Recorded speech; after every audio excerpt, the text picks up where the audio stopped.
হাই everyone, সকলোকে স্বাগতম জনালোঁ আৰু এটা নতুন ভিডিঅ'লৈ। আজি ভিডিঅ'টো অকণমান স্পেচিয়েল হ'ব, কাৰণ আজি মই কি কৰিম জানানে, ছায়েন্সত কেনেকৈ লিখিব লাগে তাৰ কিছুমান তোমালোকে আইডিয়া লাভ কৰিবা। কিয় জানা? কাৰণ মই আমাৰ যিটো ছায়েন্সৰ কোৰ্চ আছে ক্লাছ 10-ৰ, তাৰ ভালেমান ষ্টুডেণ্ট, মই চবকে কৈছিলোঁ, চবেই দিয়া নাই, হয়তো চবেই বিজি থাকিব পাৰে এক্সামৰ প্ৰিপেৰেশ্যনত। তাৰে 5জনমান ষ্টুডেণ্টে মোক পঠালে, মানে এখন মই পেপাৰ কৰিব দিছিলোঁ সিহঁতক, শোণিতপুৰ ডিষ্ট্ৰিক্টৰ ছায়েন্সৰ যোনখন প্ৰি ফাইনেলৰ পেপাৰ, ঠিক আছে। তাৰে MCQ খিনি নহয়, অকল 46 নাম্বাৰৰ কুৱেশ্যনৰ পৰা, মানে 45টা MCQটো কেনেকৈ লিখিব লাগে এইবিলাক কি আৰু ডাইৰেক্ট টিক কৰিলেই হ'ল। তুমি ছেকশ্যন বিৰ যিখিনি পাৰ্ট লং কুৱেশ্যন, সেইখিনি কেনেকৈ লিখিব লাগে এটা আইডিয়া দেখাবৰ বাবে মই সিহঁতক ক'লোঁ যে তোমালোকে নিজে কৰি মোক PDF দিয়া। মই প্ৰত্যেক বছৰে কৰোঁ আমাৰ কোৰ্চত সেনেকুৱা, ঠিক আছে। তো কেইজনমানে দিলে, আমি সেইখিনি এনালাইচিছ কৰিম আৰু বেলেগ ষ্টুডেণ্টখিনিও ইয়াৰ পৰা লাভ হ'ব যে মই ক'ত ভুল হৈছে দেখাই যাম আৰু কেনেকৈ লিখিব লাগে গোটেইখিনি বস্তু দেখাই যাম। পৰীক্ষা বহি এখনত কেনেকৈ লিখিব লাগে কমপ্লিট আইডিয়া তোমালোকে লাভ কৰিব পাৰিবা, ঠিক আছে। কুৱেশ্যনটো এনচাৰটো ভুল হয় শুদ্ধ হয় সেইটোলৈ মই মাথা নামাৰোঁ এতিয়া। বৰ্তমান আমাৰ এই ভিডিঅ'টো ফ'কাছ এইটো হ'ব যে কেনেকৈ পৰীক্ষাত লিখিব লাগে। গতিকে মই ষ্টুডেণ্টবিলাকৰ নাম নেদেখাওঁ পৰাপক্ষত, যাতে তোমালোকৰো বেয়া নালাগক আৰু তোমালোকে নিজে গম পাই যাবা নিজৰ হাতৰ আখৰ দেখি, ঠিক আছে। চ' ফাৰ্ষ্ট এটাৰ পৰা আৰম্ভ কৰিছোঁ। কি কৰিলে তাৰ প্ৰি ফাইনেলত সি যে শোণিতপুৰ ডিষ্ট্ৰিক্টৰে হয়, গতিকে এইখনেই পেপাৰ আছিলে চাগে। তো প্ৰি ফাইনেলৰ এইখন পেপাৰে মোক দি দিছে, ঠিক আছে। তো মই ক'ম যে ক'ত ভুল হৈছে, ক'ত কেনেকৈ লিখিব লাগে, ধুনীয়াকৈ চোৱা। কি কৈছে প্ৰথম কুৱেশ্যনটো কি আছিলে যে সালোক সংশ্লেষণ হ'ল এটা তাপবৈদ্যুতিক বিক্ৰিয়া, বিবেচনা কৰা। সালোক সংশ্লেষণ হ'ল এক তাপবৈদ্যুতিক প্ৰক্ৰিয়া, কাৰণ এই প্ৰক্ৰিয়াত কাৰ্বন ডাই অক্সাইড আৰু পানীৰ মাজত বিক্ৰিয়া ঘটি গ্লুক'জ, অক্সিজেন আৰু পানীৰ লগতে শক্তি উৎপন্ন হয়। শক্তি উৎপন্ন হোৱাৰ বাবে এই প্ৰক্ৰিয়াক তাপবৈদ্যুতিক বিক্ৰিয়া বোলে। বঢ়িয়া। তাৰপিছত এইটো এজ ফৰ এক্সাম্পল, অ'কে, এইটো ৰিয়েকশ্যনটো লিখি দিছে, গুড, ঠিক আছে। 2 নম্বৰ ফুল মাৰ্কছ ইয়াত পাব, কাৰণ কিয় বহুত ল'ৰা ছোৱালী কি কৰিব অকল এইখিনি পাৰ্ট লিখি আহিব, এইখিনি, ঠিক আছে। সি এই ৰিয়েকশ্যনটো নিলিখে, তেতিয়া হয়তো 1 নম্বৰ দিব পাৰে, ঠিক আছে। তো সদায় কি কৰিবা, এনেকুৱা কুৱেশ্যন আহিলে ৰিয়েকশ্যনটো লিখিবাই, ঠিক আছে। 1 নম্বৰ প্ৰশ্নই নাহক লাগিলে নম্বৰ ইয়াতে একেই থাকক, কিন্তু ৰিয়েকশ্যনটো লিখি দিবা, তেতিয়া মাৰ্কছ পোৱা চান্স বহুত থাকে। তো ফাৰ্ষ্ট কুৱেশ্যন এনেকৈ লিখিবা, ঠিক আছে। নেক্সট, ভূগৰ্ভৰ পানীভাগৰ সুবিধাসমূহ। সুবিধা 2 নম্বৰ আছে, 2টা সুবিধা। তো ভূগৰ্ভৰ পানীভাগৰ সুবিধাসমূহ তলত উল্লেখ কৰা হ'ল। এই পানী নিৰ্মল উৎস, ই প্ৰদূষণমুক্ত, গুড, 2 নম্বৰ। 2টা পইণ্ট ধুনীয়াকৈ। এইখিনিতে বহুতে কি কৰিব, ডাইৰেক্ট মই ক্লাছত ইহঁতক শিকাই দিছোঁ কেনেকৈ লিখিব লাগে, সেইটো কাৰণে ইহঁতে ধুনীয়াকৈ এনেকৈ লিখিব পাৰে।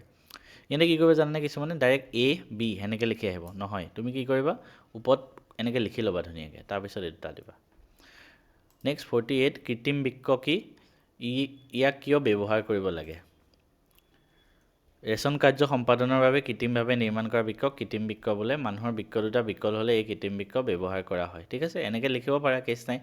আৰু যদি ভাল মানে এনচাৰ আহে মই তোমালোকক দেখাই দিম, ঠিক আছে। বৰ্তমানৰ কাৰণে এনেকৈ লিখিলেও হ'ব, 2 নম্বৰ আছে যিহেতু। 49টোত কি আছে যে আমাৰ খাদ্য প্ৰণালীত আয়ডিনযুক্ত নিমখৰ কিয় প্ৰয়োজন হয়। কি কৈছে চোৱা, আয়ডিনে থাইৰক্সিন হৰম'নৰ সংশ্লেষণত সহায় কৰে। এই হৰম'নৰ অভাৱত মানুহৰ গৰল ৰোগ হয়। এই গৰল ৰোগ প্ৰতিৰোধৰ বাবে আয়ডিনৰ আৱশ্যকতা আছে, সেয়েহে আমাৰ খাদ্যনলীত আয়ডিনযুক্ত নিমখৰ প্ৰয়োজন আছে। বহুত ধুনীয়াকৈ এনচাৰটো লিখিছে আৰু এনেকৈ লিখিবা, 2 নম্বৰ ফুল পাবা, ঠিক আছে। আমি নেক্সট কুৱেশ্যনলৈ যাওঁ। 50 কুৱেশ্যনটো কৈছে যে ৰশ্মি চিত্ৰৰ সহায়ত অৱতল দৰ্পণে অসৎ প্ৰতিবিম্ব গঠন কৰিছে। চোৱা, ইয়াত তুমি পেঞ্চিল ইউজ কৰিবা, এই যোনটো ডায়েগ্ৰাম দিবা সেইটো পেঞ্চিল ইউজ কৰিবা, ঠিক আছে। ধুনীয়াকৈ PFC লিখি ল'লা ধুনীয়াকৈ। অৱতল দৰ্পণত অসৎ প্ৰতিবিম্ব গঠন হোৱা ৰশ্মি চিত্ৰ। আৰু এটা কাম কৰিবা, তোমালোকে যেতিয়া ডায়েগ্ৰামটো আঁকিবা ন, তাৰে ৰাইট ছাইডত লিখি দিবা P মানে কি হয়। P মানে মেৰু হয়। F মানে কি হয়, F মানে ফ'কাছ হয়। আৰু C মানে কি হয়, ভাঁজ কেন্দ্ৰ হয়, লিখি দিবা। তেতিয়া মানে নম্বৰ পোৱা চান্স থাকে। আৰু কি লিখিবা জানানে, এইটো AB, এইবিলাক গোটেইখিনি যে লিখিছোঁ এইখিনি পেঞ্চিল দি লিখিবা হা। AB হয় কি তোমাৰ উৎসটো, ঠিক আছে, অবজেক্টটো, উৎস। আৰু এইটো লিখিবা A', B', A', B', এইটো কি হ'ব, ইমেজটো, প্ৰতিবিম্ব, ঠিক আছে। তো এনেকৈ ধুনীয়াকৈ তোমালোকে লিখি দিবা, তেতিয়া ফুল মাৰ্কছ পাবা। এতিয়া আমি নেক্সট কুৱেশ্যনত যাওঁ। ওমৰ সূত্ৰটো কি হয় আৰু ইয়াক গাণিতিকভাৱে প্ৰকাশ কৰিব দিছে। ওমৰ সূত্ৰ, কোনো এক পৰিবাহীৰ মাজেৰে যোৱা প্ৰবাহ ইয়াৰ দুইমূৰৰ মাজৰ বিভৱ ভেদৰ সমানুপাতিক। মই এটা বস্তু কৈছিলোঁ, ঠিক আছে, সেইটো লিখা নাই, এইটোত মই 1 নম্বৰ দিম।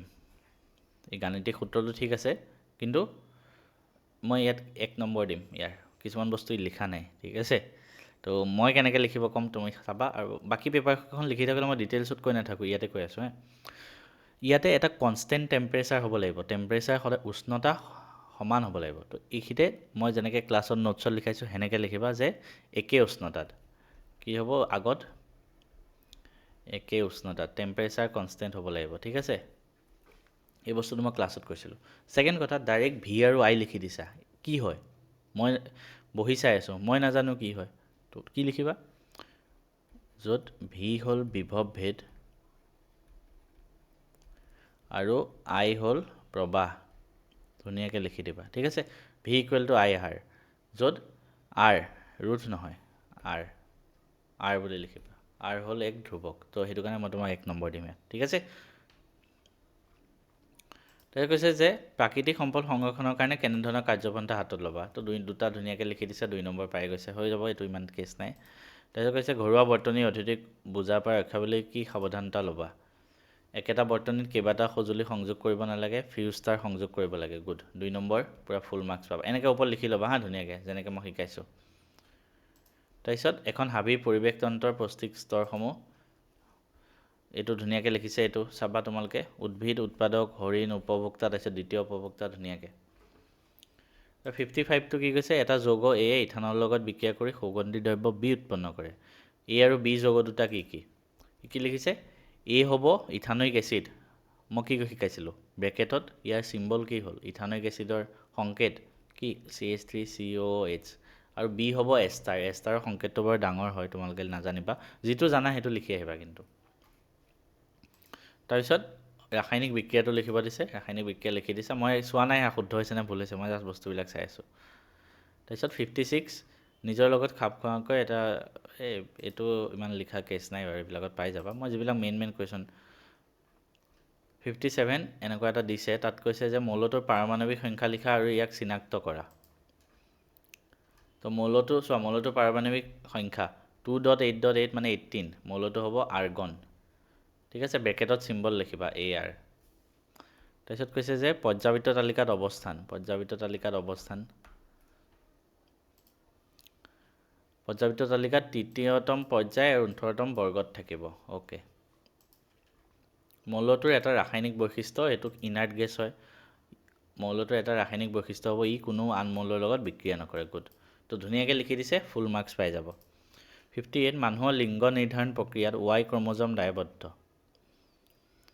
তাৰপিছত কৈছে যে সন্তানলৈ Y ক্ৰমোজম কেনেকৈ বিতৰণ হয় তো ইয়াত ধুনীয়াকৈ বস্তুখিনি লিখাখিনি লিখি লৈছে আগত মই যেনেকৈ লিখাইছোঁ তাৰপিছত এনেকৈ ডায়াগ্ৰাম দিবা ঠিক আছে এনেকৈ ডায়াগ্ৰাম দিবা আৰু ফিগাৰটো এনেকৈ ধুনীয়াকৈ লিখি দিবা এইটো পাৰফেক্টলি মই যেনেকৈ শিকাইছোঁ তেনেকৈ লিখিছে তাৰপিছত 59টো দণ্ড চুম্বকৰ কেইকাষে চুম্বক বল ৰেখাবোৰ চিত্ৰাংকন কৰা ইহঁতৰ দুটা বৈশিষ্ট্য লিখা ধুনীয়াকৈ চুম্বকীয় বল ৰেখাবিলাক দেখাইছে ইয়াত চিন ক'ত গ'ল ইয়াতে তুমি কাৰ চিন দিব লাগিব ঠিক আছে কোনফালৰ পৰা সোমাইছে কোনফালৰ পৰা ওলাইছে আৰু বল ৰেখাবোৰৰ ধৰ্ম দুটা লিখি দিয়া 2 নম্বৰ আছে দুটা ধুনীয়াকৈ ধৰ্ম যেনেকৈ লিখাইছোঁ লিখি দিবা 60 5 8 12 ওম আৰু 24 চাৰিটা কেনেকৈ সজাই সৰ্বোচ্চ আৰু সৰ্বনিম্ন বনাব পাৰি চোৱা কেনেকৈ লিখিছে R1 R2 R3 আমি ধুনীয়াকৈ লিখি ল'লোঁ ইহঁতক শ্ৰেণীবদ্ধভাৱে সজালে সৰ্বোচ্চ পায় তো দেয়াৰফৰ এইটো যোগ কৰি দিয়া আৰু সমান্তৰালকৈ সজালে সৰ্বনিম্ন পোৱা যায় এইটো ভুল এইটো 1/r হে হ'ব 1/r হে হ'ব 1/r ইকুৱেল টু দিছ তাৰ পৰাহে R2 ওলাব ঠিক আছে তো এইটো ভুল হ'ল তো এই বস্তুটো বহুতে মিছ কৰে এই বস্তুটো ভুল নকৰিবা হা কেতিয়াও আকাশত ৰামধেনু কেনেকৈ গঠন হয় 3 নম্বৰ আছে ইয়াত কিন্তু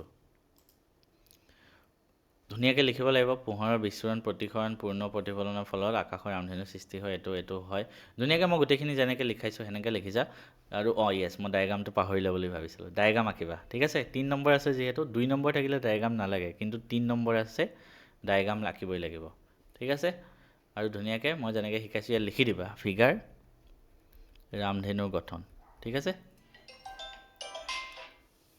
ৰামধেনুৰ গঠন বুলি লিখি দিবা তাৰপিছত নেক্সট কুৱেশ্যন, অৱতল দাপোন এখনে ইয়াৰ সন্মুখত 20 চেণ্টিমিটাৰ দূৰত্বত ৰখা বস্তু এটাৰ দুগুণ বিবৰ্ধিত সৎ প্ৰতিবিম্ব গঠন কৰে। প্ৰতিবিম্বটোৰ অৱস্থান আৰু দাপোনখনৰ ফ'কাছ দৈৰ্ঘ্য। আমি লিখি ল'ম চোৱা। এতিয়া ডাইৰেক্ট এনেকৈ নাযাবা, ঠিক আছে? কেনেকৈ লিখিবা ধুনীয়াকৈ, লিখাখিনি বহুত ইম্পৰ্টেণ্ট হয়। গিভেন ডেট দাপোন অৱতল, ঠিক আছে? আমি কেনেকৈ লিখিম মই দেখাই আছোঁ। অৱতল, তাৰপিছত আমাক কি কৈছে? 20 চেণ্টিমিটাৰ দূৰত্বত ৰখা বস্তু এটাৰ দুগুণ বিবৰ্ধিত সৎ প্ৰতিবিম্ব।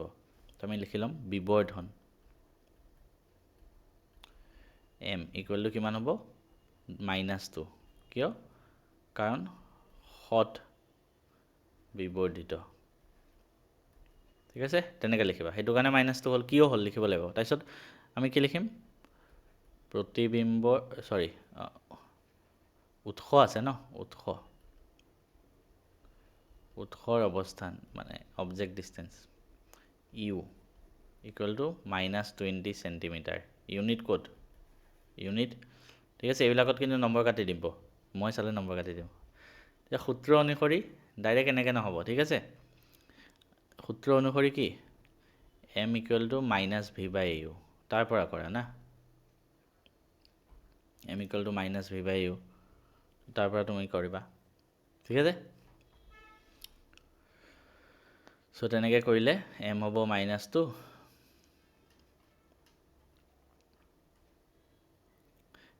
-v/u নে প্লাছ, একবাৰ চাবা দেই। সৎ ৰখাহে, সৎ বিবৰ্ধিত, অ'কে, ঠিক আছে? ফৰ্মুলাটো ভালকৈ চাবা। তাৰপিছত প্ৰতিবিম্বটো অৱস্থান আৰু দাপোনখনৰ ফ'কাছ দৈৰ্ঘ্য, এই দুটা আমি উলিয়ালোঁ। তো ইয়াত ধুনীয়াকৈ লিখিব লাগিব, v-40 ওলাল। তো প্ৰতিবিম্বটো দাপোনৰ সন্মুখত 40 চেণ্টিমিটাৰ দূৰত্বত গঠিত হ'ব, অ'কে? আৰু আমি ফ'কাছ দৈৰ্ঘ্য উলিয়াব লাগে। তো এফটো এনেকৈ ধুনীয়াকৈ কৰি উলিয়ালোঁ। লাষ্টত এফটো পালোঁ এইটো।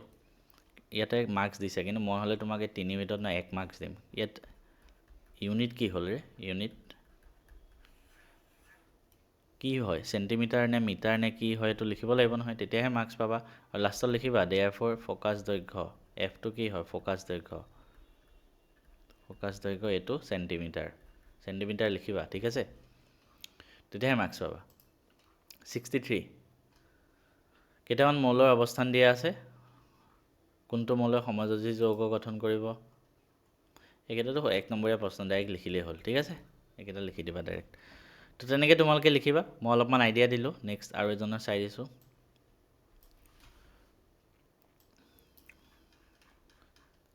সালোক সংশ্লেষণ এটা তাপবৰ্জ্য বিক্ৰিয়া নহয়, বৰং ই এটা তাপ সখী বিক্ৰিয়া।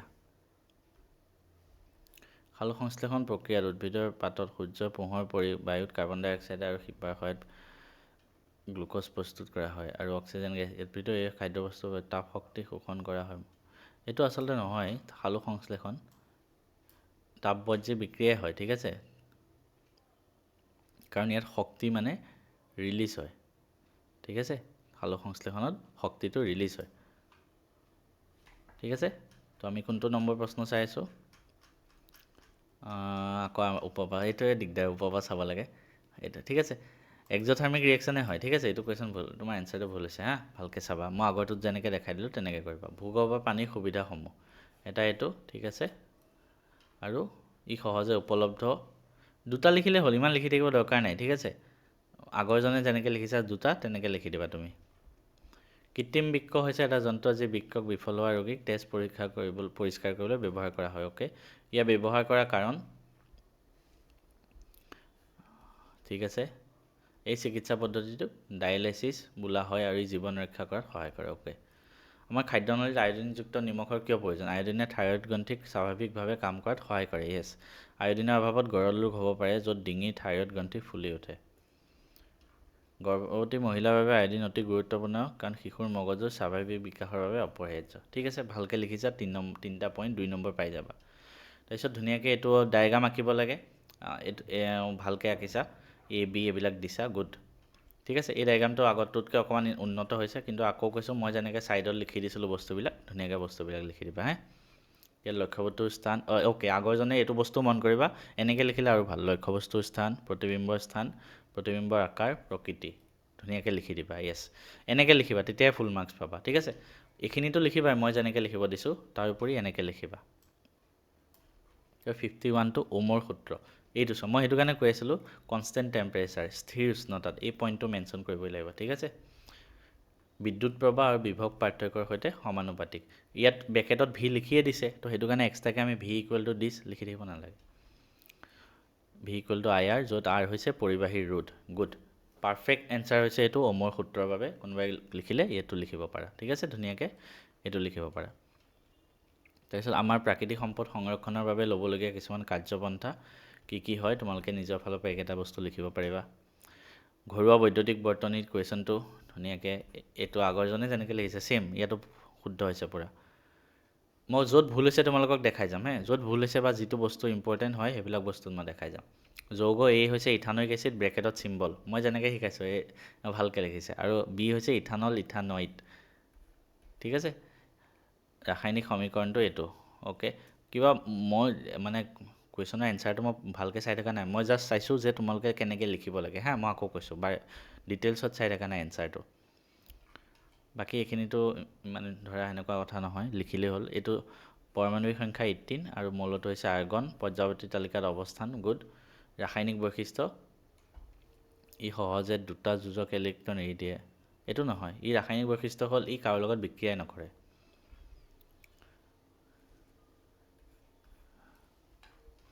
ইয়াত এইটো ভুল হৈছে তোমাৰ অকণমান লিখাটো তুমি আগৰজনে যেনেকৈ লিখিছে তেনেকৈ লিখিবা ঠিক আছে এইটো কাৰেক্ট হৈছে আৰু ধৰ্মকেইটা লিখিছানে য়েছ ধৰ্মকেইটা লিখিছা গুড হৈ গ'ল নেক্সট কুৱেশ্যন বহীখন চাওঁ সালোক সংশ্লেষণ তাপবৰ্জ্য বিক্ৰিয়া কুৱেশ্যন লিখি থাকিব নালাগিছিলে এনেই টাইম ৱেষ্ট হ'ব দিয়া তোমাৰ এটা তাপবৰ্জ্য বিক্ৰিয়া নহয় সালোক সংশ্লেষণটো তাপবৰ্জ্য বিক্ৰিয়া ন ঠিক আছে সালোক সংশ্লেষণ তাপবৰ্জ্য বিক্ৰিয়া ভূগৰ্ভৰ পানীৰ সুবিধাসমূহ ঠিক আছে এইটো কাৰেক্টে হ'ব কৃত্ৰিম বৃক্ক কি এইটোও কাৰেক্ট হৈছে আয়োডিনযুক্ত কিয় দৰকাৰ থাইৰক্সিন হৰমনৰ কাৰ্যক্ষমতা বঢ়াই সংশ্লেষণৰ আয়োডিন অতি আৱশ্যক গৰল ৰোগ নহয় গুড 2 নম্বৰ পাই যাবা ধুনীয়াকৈ অৱতল দাপোনৰ এইটোতো নাহিলেই আগৰজনৰ সৈতে মিলাই চাবা চৰি মানে কাটি দিব নালাগিছিলে আই হোপ তুমি ভালকৈ লিখিছিলা চাগে PDF বনাওঁতে নাহিলে তুমি মই আগতে শিকাই দিছোঁ ন আগৰকেইটাত তেনেকৈ চাই ল'বা ওমৰ সূত্ৰটো কোনো ধাতুৰ মাজেৰে চালিত প্ৰবাহ আই আৰু ইয়াৰ দুই মূৰ মাজৰ বিভৱভেদ ভি উষ্ণতা স্থিৰ য়েছ চবেই এইটো লিখিছে এইটো লিখিবা বাকীটো ঠিকেই আছে ওমৰ সূত্ৰ বোলে গাণিতিকভাৱে ভি বাই আৰ য'ত আৰটো কি হয় লিখি দিবা আৰটোৰ যে ৰুট হয় সেই বস্তুটো লিখি দিবা এইখিনিও লিখিব পাৰা তোমাৰ কথা বাকীখিনি মই চাই থকা নাই ইমান যিবিলাক চব ছেম বস্তু হৈছে ঠিক আছে এইটো হ'ল ইথানইক এচিড ব্ৰেকেটত চিম্বল ষ্টাৰ ব্ৰেকেটত চিম্বল তাৰপিছত ৰিয়েকশ্যন ঠিক আছে মই ওপৰৰ পৰা চাই গৈছোঁ এই কুৱেশ্যনকেইটা ধৰা হ'ল R1 এইটো R3 R4 বঢ়িয়া গুড সৰ্বোচ্চ ৰোধ R ঠিক আছে সৰ্বনিম্ন ৰোধ 1/R ইকুৱেল টু দিছ বঢ়িয়া ঠিক আছে তো এনেকৈ লিখিবা নেক্সট ৰামধেনুৰ গঠন 3 নম্বৰ আছে এইখিনিতো লিখিছা মই ভালকৈ চোৱা নাই আৰু কিন্তু ডায়েগ্ৰামটো তলত লিখিবা কাৰণ 3 নম্বৰ আছে তাৰপিছত কুৱেশ্যনটো আছিলে দিয়া আছে মই কেনেকৈ লিখিব লাগে অলপ আগত কৈ দিলোঁ নহয় এইকেইটা বস্তু তেনেকৈ লিখিবা ঠিক আছে কিছুমান হয়তো ভুলো হৈছে তোমাৰ তো ভালকৈ চাই পেলাই তেনেকৈ লিখিবা অ'কে চ' কোনটো কুৱেশ্যন আছিলে এইটো ঠিক আছে এতিয়া আমি কি কৰিম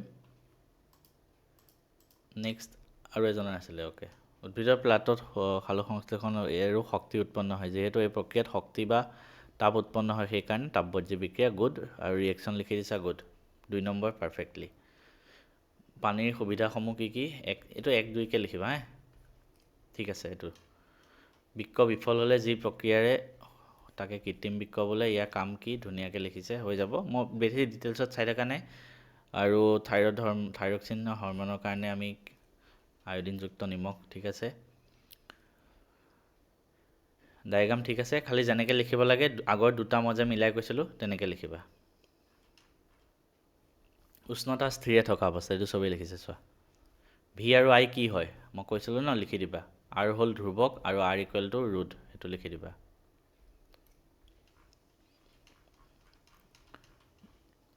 এই যৌগৰ নাম য়েছ এনেকৈ লিখিবা, ব্ৰেকেটত চিম্বল লিখিবা। বাকী মৌলটোৰ পাৰমাণৱিক সংখ্যা হ'ল 18, আৰ্গন ইমান নম্বৰ, আৰ্গন মৌল নিষ্ক্ৰিয় আৰু সম্ভ্ৰান্ত গেছ। অ'কে, ইয়াত ডায়েগ্ৰাম লিখিবা, কেনেকৈ লিংগ নিৰ্ধাৰণ কৰা হয় সেইটোত ডায়েগ্ৰাম লিখিবা। তাৰপিছত চুম্বক বল ৰেখা আঁকিছা, গুড। 1 নম্বৰ 2 নম্বৰকৈ লিখিবা পইণ্টবিলাক। R1 R3 লিখি ল'বা, ধৰা হ'ল R1 R2 এইবিলাক কি হয় ধৰি ল'বা, ঠিক আছে। তাৰপিছত লিখিবা, বাকীখিনিতো ঠিকে আছে, ধৰি ল'বা খালি। ৰামধেনুৰ গঠনটো আহিছে, ইয়াতে তুমি ডায়েগ্ৰাম আঁকিবা, ঠিক আছে। ডায়েগ্ৰামটো আঁকি দিবা। তাৰপিছত অৱতল দাপনৰ ক্ষেত্ৰত তো তেনেকৈ তোমালোকে চাই ল'বা বস্তুখিনি। ইয়াত অকণমান ভালকৈ অহা নাই ক্লিয়াৰলি, সেইবাবে চাবত অলপ দিগদাৰ হৈছে। হ'ব, বাকী মই যেনেকৈ কৈছোঁ চাই ল'বা। আৰু এজন আছিলে লাষ্ট, সালোক সংশ্লেষণ এটা তাপবৈদ্যুতিক বিক্ৰিয়া হয়, কাৰণ এইটো হয় ৰিয়েকশ্যন লিখিছা, গুড। প্লাছ শক্তি, এইটো লিখিবা। ভূগৰ্ভৰ পানীৰ সুবিধাসমূহ অ'কে। কৃত্ৰিম বৃক্ক ঠিক আছে। আমাৰ খাদ্য প্ৰণালীত ইয়াত এইটো অকণমান দীঘলকৈ লিখিবা হা, তেতিয়াহে 2 নম্বৰ পাবা।